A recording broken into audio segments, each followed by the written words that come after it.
जो है वो बहुत सिवियर कंडीशन होती है कि उसके लिए बहुत बड़ी एज नहीं चाहिए कि 40 के 50 के बाद 40 के बाद अगर घुटनों में दर्द हो रहा है या बहुत ज्यादा किसी का वेट ज्यादा है तो उसको घुटनों में दर्द हो रहा है, बल्कि बहुत यंग एज के जो पेशेंट आ रहे होते हैं 18-19 साल के लड़के लड़कियां होते हैं जी, वो खड़े होकर नमाज नहीं पढ़ सकते, उनके घुटने में बहुत सीवियर पेन होता है।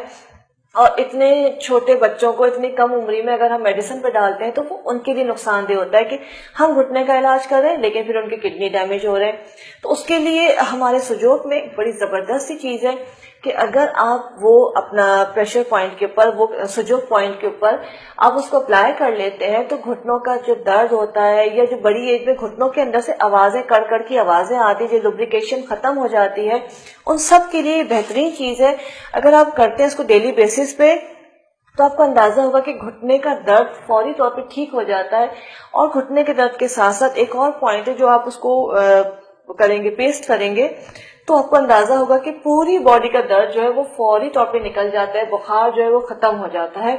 और ये कौन सा पॉइंट है और किस तरह से करना है मैं बताती हूँ। ये दो हमारे हाथ हैं, ये दोनों हाथ हैं, ये हमारा सर और फेस हो गया, ये दो बीच के जो हैं ये हमारे पैर होते हैं।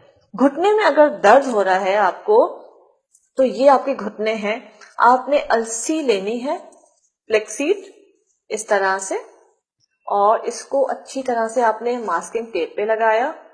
मास्किंग टेप पे लगाने के बाद जो आपका ये पॉइंट है घुटने का, इसको आपने इस तरह से लगा दिया। ये आपका हो गया एक घुटना और ये आपका दूसरे घुटने पे भी हम लगा देंगे, मतलब घुटने के पॉइंट पे। और इसको जो है इस तरह से आपने किया है, ये बिल्कुल जो बीच का आपका ये साइड होती है इस पे इस तरह से आप लगा देंगे, बिल्कुल बहुत अच्छी तरह भर के। ये दोनों आपके घुटने के पॉइंट हैं। दिन भर लगा रहे या इसके लिए ज्यादा अच्छा है कि आप रात भर लगा रहे, तो घुटने का जो दर्द होता है वो सारा खींच लेता है। अगर आप रात को लगा दे तो आपको उसके क्रैक होने की फील आपको होगा कि क्रैक हो रहे हैं जैसे सीड्स, ये आप लगाते रहे तो घुटनों का सारा दर्द खत्म हो जाएगा, उसमें से जो आवाजें आती हैं घुटनों से वो खत्म हो जाएंगी। और इसके अलावा जो है यही अलसी के बीज फ्लेक्सीड जो है रोजाना एक बड़ा चमचा खाना है चबा के, तो ये घुटनों के दर्द में बहुत फायदा पहुंचाता है। साथ में अगर पूरी बॉडी में दर्द है, नॉर्मली होता है कि काम करते हैं पूरा दिन तो रात को बहुत थकन हो जाती है और बुखार सी कैफियत होती है, पूरी बॉडी में दर्द हो रहा होता है, नॉर्मली बच्चे हैं उनको दवा नहीं दी जाती है। तो इस तरह से मेथी दाना आपने पूरे टेप पे लगाया और इसको जो आपकी फर्स्ट फिंगर है, शहादत की जो उंगली होती है, उस पे आप इसको लिपेट देंगे। मैं थोड़ा ज्यादा ले लेती हूँ आपको समझाने के लिए। ये पूरी उंगली के ऊपर जो है इस तरह से लगाते हैं, इस टेप के ऊपर आप अच्छी तरह से मेथी दाना लगाइए।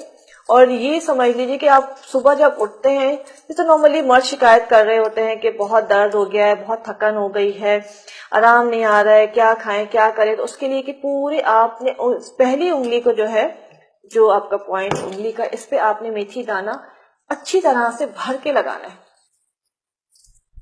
ये जैसे आप लगाएंगे, ये बुखार में भी लगा सकते हैं, अगर बहुत बुखार हो गया किसी को उतर नहीं रहा है, इस तरह से पूरी उंगली पे इस तरह टेप पे लगा देंगे, यहां से लेके यहां तक मेथी दाना भर के लगा देंगे। और थोड़ी देर में आपको फील होगा जैसे फट रहे हैं, जैसे फूटते हैं। और सुबह जब उठेंगे क्रैक हो रहे होंगे ये, और पूरी किस्म का दर्द और बुखार सुबह तक खत्म हो चुका होता है। ये बच्चों को भी लगाया जा सकता है, बड़े भी लगा ले, जिनको भी रात को बहुत थकान हो जाती है, बुखार की कैफियत हो जाती है, या जिनके जिस्म में बहुत दर्द होता है, तो वो रात भर ये लगाएं और सुबह इसको उतार दें, तो उनको किसी भी किस्म की दवा खाने की जरूरत ही नहीं रहेगी। इसको इस्तेमाल कीजिए और अपना फीडबैक जरूर के फूड के पेज पे दीजिएगा। Thank you.